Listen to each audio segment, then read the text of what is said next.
Hey everyone, and welcome back to the shop. This is the project that I'm working on right now, and hopefully it will be finished and the plans will be done and the video will be posted in maybe 2 weeks. I'm calling it a sofa table. It could also be used as a desk. It is made of Baltic birch plywood, 3/4 inch Baltic birch plywood and 3/8 Baltic birch plywood. I'll take these clamps off and then stand it up. Actually, I'm going to keep these ones on because I just put this piece of trim here. And you'll see that the 3/4 and the 1/4 inch basically make this top part here a little bit heavier and also the legs a little bit heavier. So that's done for aesthetic reasons, and it's also done for structural reasons. Before I added the 3/8 to the 3/4, when I stood the desk up, it had kind of a little bit of a bounce to it. And since adding the 3/8, it's much more rigid. So a little bit of a combination of structural and aesthetic.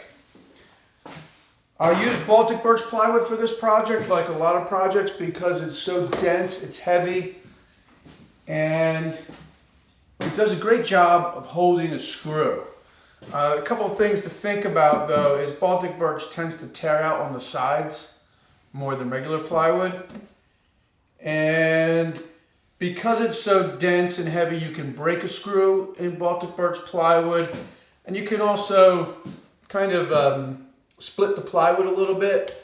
And so for that reason, I'll often drill pilot holes. Depending on how deep I'm screwing the screw in, I might use a pilot hole, and that way the screw just makes threads instead of separating the plywood.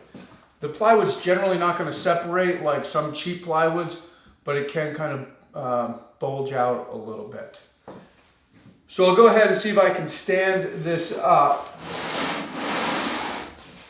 And as you can see, I'm moving this around by myself relatively easily.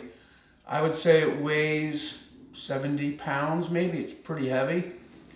And something that I like to do when I'm building a piece of furniture like this is put down a piece of 1/2 inch masonite, because the piece that I'm working on can slide around on the 1/2 inch masonite. I can move the 1/2 inch masonite like this. I just hurt my hand. I can move the 1/2 inch plywood or masonite like this, and it just makes working by yourself and having the piece be pretty mobile easy to work on.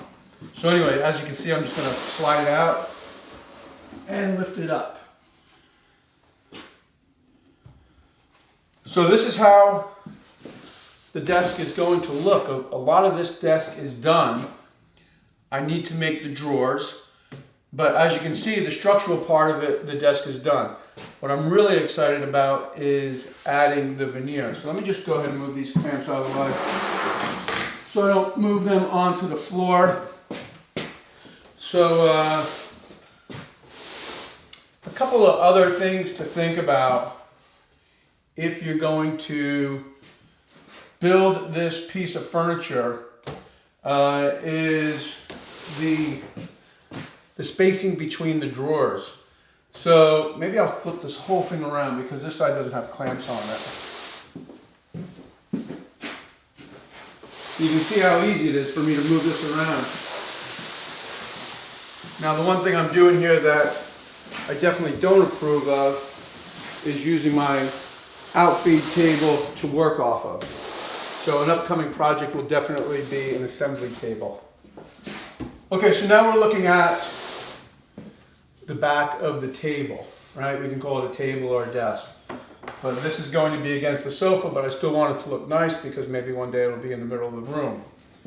So anyway, it's definitely important to have this spacing exactly the same. And the way I built this table is first I screwed the sides to the top, and after doing that, I added a piece of 3/8 plywood here, and then I added the 3/8 to the bottom of the top to beef it up. And they all needed to be the exact same size, so I took a measurement, but then I basically just took a little bit off with each pass, until I had like a perfect dado in between the two pieces of 3/8 to be able to fit the 3/4. So I didn't like just work out the math and come up with a measurement and cut it to size. I basically trimmed a little bit off until I had a perfect cut. That's, you know, it definitely takes a little bit more time, but often putting more time in during the build will save you when you're doing the finishing parts. So after I attached the 3/8 to the side piece and then to the other side piece, I then attached the drawer dividers, and then I dropped the last piece of 3/8, attaching it to the bottom of the top, first nailing it in place with, I think, 3/4 inch nails in the 18 gauge nailer, and then 9 screws evenly spaced. Again, nobody's ever going to see it, but it's always better to do things nice and neat, I think. Being in order keeps everything in order. So then once these dividers were attached, then I dropped the bottom of the table in, attaching it first to the sides and then to the drawer dividers. So this whole piece of furniture is being screwed together. I don't have a problem with using screws as fasteners. This is going to be veneered. So then after that was done, the table was pretty much built. The next step was to make the edge banding here. And for this I found two really nice curly walnut boards. And I ripped these down to size using the mag switch feather board that goes right onto the top of your table saw and keeps the material nice and close to the fence. And what I do when I make edge banding like this is I'll make it a little bit heavy, maybe like a 1/16 heavy, a little bit heavier than a 1/16 heavy.